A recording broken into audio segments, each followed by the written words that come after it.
Lotus reality and agro farming వారు premium farm land projects మన పొలం ఫేజ్ 1, 2 మరియు 3 కంప్లీట్ చేసుకొని మన పొలం phase 4 Wasar village at Narayana Khed లో ఆగస్టు 15 ఇండిపెండెన్స్ డే రోజు గ్రాండ్ లాంచ్ చేయడం జరుగుతోంది. లాంచింగ్ మరియు ఇండిపెండెన్స్ డే సందర్భంగా 5 గుంటాస్ ల్యాండ్ అవుట్ రేట్ లో బుక్ చేసుకున్న వారికి 1,50,000 రూపాయల డిస్కౌంట్ తో పాటు 2 గ్రాముల గోల్డ్ ఫ్రీగా ఇస్తున్నారు. పూర్తి వివరాలకు సంప్రదించండి. బేసికలీ ఫస్ట్ ఆఫ్ ఆల్ మనకు అక్టోబర్ బిగినింగ్ లోనే మనకి సూర్యగ్రహణం జరుగుతుంది. అమావాస్య రోజు సూర్యగ్రహణం అన్నమాట. ఇది కొద్దిగా రేర్ ఈవెంట్ అని చెప్పుకోవచ్చు. అంటే ఫ్రీక్వెంట్ గా జరిగే కాస్మిక్ ఈవెంట్ కాదు. ఓకే. సో సర్వపిత్రి మహాలయ అమావాస్య రోజు సూర్యగ్రహణం జరగడం అనేది చాలా పాజిటివ్ ఆస్పెక్ట్ ఇక్కడ కన్సిడర్ చేసుకోవచ్చు. అంటే మన పితృదేవతలకి తర్పణాలు చేయడానికి మనకి చాలా ఆస్పిషియస్ లాగా చెప్పుకోవచ్చు అనమాట. ప్రసిద్ధి ఉన్న వాళ్ళు దాన్ని ఇంకా కొద్దిగా ఎన్హాన్స్ చేసుకోవడానికి యూజ్ అయ్యే ఆస్పిషియస్ మనం చెప్పుకోవచ్చు, ఎస్పెషల్లీ ఆ ఆస్పెక్ట్ లో మనకి. అదర్వైజ్ మనకి రవి మనకి 16th కి తులా రాశిలోకి ఎంటర్ అవుతారు. అంటే అక్కడ మనకి రవి నీచబడతారు అనమాట. సో ఆల్మోస్ట్ డెబిలిటేషన్ లోకి వచ్చేస్తారు. కాబట్టి కొద్దిగా మోస్తరుగా మనకి గవర్నమెంట్ రిలేటెడ్ ఇష్యూస్ అట్లాంటి వాటికి కొంచెం మనకి డిస్టర్బెన్సెస్ కనిపించేది, లీడర్స్ కి కనిపించేసి కొద్దిగా డిస్టర్బెన్సెస్ వచ్చే ఛాన్సెస్ ఉంటాయి. కుజుడు మాత్రం మనకి 20th అక్టోబర్ అంటే 20వ అక్టోబర్ రోజున మనకి కుజుడు నీచబడతారు, కర్కాటక రాశిలోకి ఎంటర్ అవుతారు. సో ఈ ఇయర్ స్పెషాలిటీ ఏంటి అంటే కుజుడు ఆల్మోస్ట్ ఒక 6 నెలలు స్తంభించి వక్రగతి పొంది మళ్ళీ బ్యాక్ అండ్ ఫోర్త్ జరిగే ట్రాన్సిట్స్ ఉంటాయి అన్నమాట. కర్కాటక రాశి నుంచి మిథునంలోకి, మళ్ళీ మిథునం నుంచి కర్కాటక రాశిలోకి, ఇలా కొద్దిగా ఫ్లక్చుయేషన్స్ మనకి ఉంటుంది. సో ఈ ఇయర్ కి మనం ఇయర్ ఎండింగ్ కి చూసుకుంటే అక్టోబరే కాకుండా చూసుకుంటే మేజర్ మనకి ఇంపాక్ట్ వచ్చేది కుజుడు స్తంభన అనమాట. అండ్ కుజుడు నీచబడడం, ఓకే, స్తంభించి నీచబడడం, స్టేషనరీలోకి వెళ్ళి. దెన్ ఇంకొక ట్రాన్సిట్ ఏంటంటే మనకి గురుడు వక్రి అవుతున్నారు అక్టోబర్ 9th. ఓకే. సో ఇది మేజర్ ట్రాన్సిట్స్ అన్నమాట. మనకి అక్టోబర్ 9th గురువు వక్రి అయినప్పుడు ఆయన దాదాపుగా మనకి ఫిబ్రవరి వరకు కూడా వక్రి గతిలోనే ఉంటారు. సో మిడ్ ఫిబ్రవరి ఆ టైంకి స్టేషనరీ అయి డైరెక్షన్ స్ట్రెంత్ మళ్ళీ వచ్చేస్తుంది. శని మాత్రం మనకి నవంబర్ లో డైరెక్ట్ అవుతారు. సో అక్టోబర్ లో మెయిన్ ట్రాన్సిట్స్ ఏమున్నాయంటే ఇది ఆల్రెడీ రాహుకేతు మనకి మీనరాశి అండ్ కన్యా రాశిలో ట్రాన్సిట్స్ జరుగుతున్నారు. అండ్ ఆల్రెడీ శని మనకి వక్రి అయ్యి మనకి కుంభరాశిలో ట్రాన్సిట్ అవుతున్నారు. కాబట్టి మన మెయిన్ ఫోకస్ అంతా కూడా ఈ పర్టికులర్ అక్టోబర్ కి ఏం చూసుకోవాలంటే రవి ఒకటి, కుజుడు ఒకటి అండ్ గురు వక్రి, ఈ 3 గ్రహాలు కూడా అగ్నితత్వ గ్రహాలు కాబట్టి కొద్దిగా మెయిన్ ప్లానెట్స్ రవి అండ్ కుజుడు 2 కూడా నీచ అవస్థలో ఉండడము ఒక బిగ్గెస్ట్ డిసడ్వాంటేజ్ అన్నమాట. ఇది మనకి గ్లోబల్ గా చాలా మట్టుకు ఇంపాక్ట్ చూపించే రిజల్ట్స్ ఉంటాయి. ఇన్ టర్మ్స్ ఆఫ్ మనకి ఏదైనా సడన్ వార్ ఎక్స్ప్లోజన్స్ అవ్వడము, లేకపోతే గవర్నమెంట్ లో రీస్ట్రక్చరింగ్స్ అవ్వడము, ప్రాపర్ స్టెబిలిటీ ఉండకపోవడము, ఇంపల్సివ్ డిసిషన్స్ తీసుకోవడము, ఇట్లాంటివి జరిగే ఛాన్సెస్ మనకి చాలా మట్టుకు కనిపిస్తాయి అన్నమాట ఈ అక్టోబర్ నెలలో. ఇది దాదాపు అన్ని రాశుల వాళ్ళకి ఎఫెక్ట్ అయ్యేది. ఈ రాశికి బాగుందా ఆ రాశికి బాగాలేదా అన్నట్టు కాకుండా మేజర్ గా అందరికి సమానంగా ఎఫెక్ట్ అయ్యే సిచ్యువేషన్స్. దాంట్లో మనకి సూర్యగ్రహణం ఎఫెక్ట్స్ కూడా ఉంటాయి కాబట్టి దాన్ని కూడా మనము కన్సిడరేషన్ లోకి తీసుకోవాలి. మిథున్ రాశి వాళ్ళకి మనకి చూసుకుంటే ఫ్యామిలీకి సంబంధించి కొద్దిపాటిగా ఇష్యూస్ కనబడుతున్నాయండి. ఎందుకంటే మనకి షష్టాధిపతి అండ్ లాభాధిపతి కుజుడు 2వ స్థానంలో నీచబడి ఉండడం అన్నమాట. సో ఇక్కడ ఫ్యామిలీ ఇష్యూస్ ఎందువల్ల వస్తాయంటే వీళ్ళ మాట వల్ల వస్తాయి. మాట ఆలోచించకుండా ఇంపల్సివ్ గా మాట్లాడేయడము, రెక్లెస్ గా మాట్లాడేయడము, ఇంట్లో చిన్న చిన్న వాటికి తగాదాలు పెట్టేసేసుకోవడము, వీళ్ళ కోపం వల్లే వీళ్ళకి ఇష్యూస్ క్రియేట్ అవ్వడము. అంటే వీళ్ళకి కొద్దిగా హైపర్ యాక్టివ్ అయిపోవడం అనమాట. ఇప్పుడు అన్న వెంటనే పని అయిపోవాలి, ఆ పేషెన్స్ ఉండకపోవడము, ఆ స్థిరత్వం ఉండకపోవడము, గాలి మాటల్లాగా ఏదో పడితే అది మాట్లాడేయడము, దీని వల్ల కొద్దిపాటిగా ఫ్యామిలీలో ఇష్యూస్ వచ్చే ఛాన్సెస్ మనకి కనిపిస్తున్నాయి.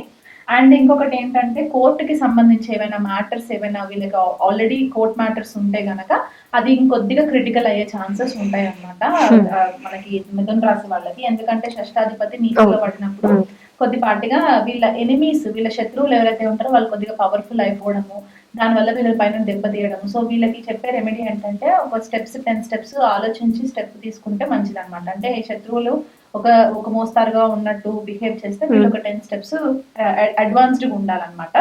అండ్ వీళ్ళకి భార్య కానీ భర్తకి కానీ రిలేషన్షిప్ లో హెల్త్ వైజ్ గా కూడా వీళ్ళకి కొద్ది ప్రాబ్లమ్స్ వస్తూ ఉంటాయి, రిలేషన్షిప్ లో కూడా కొద్ది ప్రాబ్లమ్స్ వస్తూ ఉంటాయి అనమాట. ఎందుకంటే వీళ్ళు ఓవర్ క్రిటికల్ అయిపోవడము, ఆ ఓవర్ క్రిటికల్ అయిపోయి వీళ్ళు ఏది పడితే అది మాట్లాడేయడము, ఎదుటి వాళ్ళ మనసు కొద్దిగా నొప్పించడం జరుగుతుంది కాబట్టి. అండ్ ఇంకొక ప్రాబ్లం ఎక్కడవుతుందంటే వీళ్ళకి టైం కి భాగ్యం సపోర్ట్ చేయకపోవడం, అదొకటి వీళ్ళకి డిసడ్వాంటేజ్ అయిపోతుంది. ఎందుకంటే శని వక్రి అయ్యి భాగ్యాధిపతి వక్రి స్థానంలో ఉండి అష్టమాధిపతి భాగ్యాధిపతి వక్రి స్థానంలో ఉండడం, రైట్ గైడెన్స్ రైట్ టైం కి దొరకకపోవడం. ఒకవేళ రైట్ గైడెన్స్ ఇచ్చే వాళ్ళు ఉన్నా కూడా వీళ్ళు దాన్ని ప్రాపర్ గా సద్వినియోగం చేసుకోకపోవడం వల్ల కూడా వీళ్ళకి కొద్దిపాటిగా డిస్టర్బెన్సెస్ వచ్చే ఛాన్సెస్ ఉంటాయి అన్నమాట. ఓకే, మరి ఈ మిథున రాశిలో ఇన్వెస్టర్స్ కి ఎలా ఉండబోతుంది ఒకసారి వివరించండి. మిథున రాశి వాళ్ళకి ఇన్వెస్ట్మెంట్స్ కూడా ఈ పర్టిక్యులర్ సిచ్యువేషన్ లో ల్యాండ్ రిలేటెడ్ గానీ, క్రయ విక్రయాలు, ట్రేడింగ్, స్టాక్ ఎక్స్చేంజ్ ఇట్లాంటివి ఏవి చేసినా, రియల్ ఎస్టేట్ చేసినా కూడా ఆచి తూచి అడిగేయడం చాలా ఇంపార్టెంట్. హెవీ ఇన్వెస్ట్మెంట్స్ చేయకూడదు ఎట్టి పరిస్థితుల్లో. లాంగ్ డిస్టెన్స్ ట్రావెల్స్ చేసే వాళ్ళు కూడా చాలా కేర్ఫుల్ గా డెసిషన్స్ తీసుకొని లాంగ్ డిస్టెన్స్ ట్రావెల్ చేయాలి. ఎందుకంటే నీచావస్థలో ఉన్న కుజుడు అష్టమ దృష్ట్యా భాగ్యస్థానంలో ఉన్న వక్రి శనిని చూస్తారు కాబట్టి లాంగ్ డిస్టెన్స్ అంటే ఫారెన్ ట్రావెల్స్ కి ఎవరైనా హైయర్ స్టడీస్ కోసం వెళ్ళడము, లేకపోతే పిఆర్ స్టాంపింగ్ చేయించుకోవడము, ఇట్లాంటి వాళ్ళు ఎవరైతే ఉంటారో వీళ్ళకి కొద్దిపాటిగా హర్డల్స్ వచ్చే ఛాన్సెస్ ఉంటాయి అన్నమాట. సో ఆ హర్డల్స్ ని అధిగమించడానికి అగైన్ సుబ్రహ్మణ్యేశ్వర స్వామి ఆరాధన చేసుకోవడము, శనికి పరిహారాలు చేసుకోవడము, ఎవ్రీ సాటర్డే ఉపవాసం ఉండడము వీళ్ళకి చాలా ఇంపార్టెంట్ రెమెడీ అయిపోతుంది. మీనరాశి వాళ్ళకి ఇప్పుడు ఆల్రెడీ లగ్నంలోనే రాహు సంచారం జరుగుతుంది. మీన లగ్నము మీనరాశి వాళ్ళకి ఆల్రెడీ ఏలినాటి శని ప్రభావంలో ఉన్నారు. సప్తమంలో కేతు ట్రాన్సిట్. అండ్ మనకి కుజుడిని చూసుకుంటే ద్వితీయాధిపతి అండ్ భాగ్యాధిపతి కుజుడు పంచమంలో నీచబడము.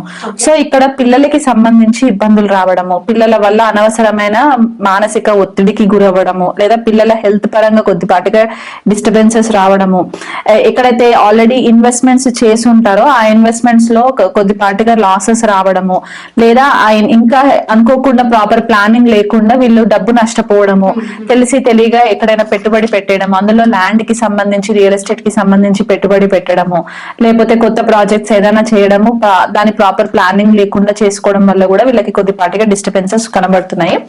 అనవసరమైన మాయాలోకంలో ఉండడము, ఎందుకంటే ఇక్కడ మీనరాశి వాళ్ళకి ఆల్రెడీ రాహు సంచారం జరుగుతుంది కాబట్టి వీళ్ళు ఊహించేది ఒకటి, దాని అంచనా ఇంకొక రాగా ఉంటుంది అనమాట. సో దాని వల్ల కూడా వీళ్ళు కొద్దిపాటిగా వీళ్ళ క్యాలిక్యులేషన్స్ మిస్లీడ్ చేస్తాయి అనమాట. వీళ్ళ డెసిషన్స్ ని ప్రాపర్ డెసిషన్ మేకింగ్ స్కిల్స్ కూడా వీళ్ళకు ఉండవు ఈ పర్టికులర్ మంత్ లో.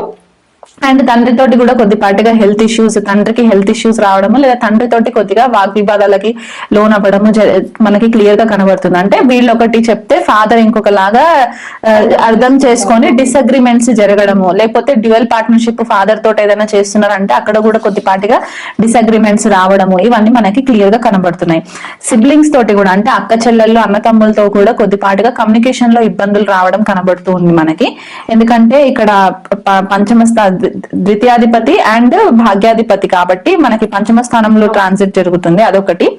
అండ్ మనకి ఈ మెయిన్ ఎఫెక్ట్ మనకి సోలార్ ఎక్లిప్స్, సూర్యగ్రహణం యొక్క ఎక్లిప్స్ మనకి మీనరాశి వాళ్ళ పైన ఎక్కువ ఉంటుంది ఈసారి. ఎందుకంటే అదే రాశిలో మనకి సూర్యగ్రహణం జరుగుతుంది, అందులో మహాలయ అమావాస్య కూడా ఉంది కాబట్టి మీనరాశి వాళ్ళకి చాలా ఎఫెక్ట్ పడుతుంది అనమాట. సో ఓవరాల్ గా మనం ఈ ద్వాదశ రాశుల్లో చూసుకుంటే ఈ సూర్యగ్రహణం ఎఫెక్ట్ ఎవరికి ఎక్కువ ఉంటుంది అంటే మీనరాశికి, కర్కాటక రాశికి, కన్యా రాశికి, సింహ రాశికి, వృశ్చిక రాశి వాళ్ళకి కూడా కొద్దిపాటిగా ఎఫెక్ట్స్ చాలా ఎక్కువ ఉంటాయి. కుంభరాశికి కూడా ఎక్కువ ఎఫెక్ట్స్ ఉంటాయి అన్నమాట. వీళ్ళందరూ కూడా నా గ్రహణం అయిపోయిన తర్వాత గ్రహణ శాంతి పూజ చేయించుకోవడము, రవికి, చంద్రుడికి, రాహుకి, కేతుకి కలిపి వీళ్ళు పరిహారము గ్రహణం తర్వాత చేయించుకోవడము చాలా ఇంపార్టెంట్ రెమెడీ అన్నమాట. దీని ఎఫెక్ట్స్ మనకి దాదాపు 3 months to 6 months ఉంటుంది కాబట్టి వారి జన్మ జాతకాన్ని బట్టి వాళ్ళకి సిచ్యువేషన్స్ ఎట్లా ఉన్నాయో చూసుకుంటూ మెల్లిగా దాన్ని ట్రాన్స్ఫర్మేషన్ గా హ్యాండిల్ చేసుకుంటూ వెళ్ళాలే తప్ప హేస్టీ డెసిషన్స్ తీసుకోవడానికి లేదు. ఓవరాల్ గా ద్వాదశ రాశుల వాళ్ళకి చెప్పేది ఏంటంటే కుజుడి యొక్క ట్రాన్సిట్ నీచావస్థలో ఉండడము, అది చాలా కాలం వరకు ఒక 6 to 8 months వరకు మనకి ట్రాన్సిట్ ఉంటుంది కాబట్టి వీలైనంత మట్టుకు ఎంత శాంతంగా ఉండి డెసిషన్స్ తీసుకుంటే అంత మేలు జరుగుతుంది. లేకపోతే చాలా మట్టుకు రిలేషన్షిప్స్ లో ఇంపల్సివ్ డెసిషన్స్, రెక్లెస్ కాన్వర్సేషన్స్ వల్ల వీళ్ళకి రిలేషన్షిప్స్ లో చాలా ప్రాబ్లమ్స్ వస్తాయి అన్నమాట.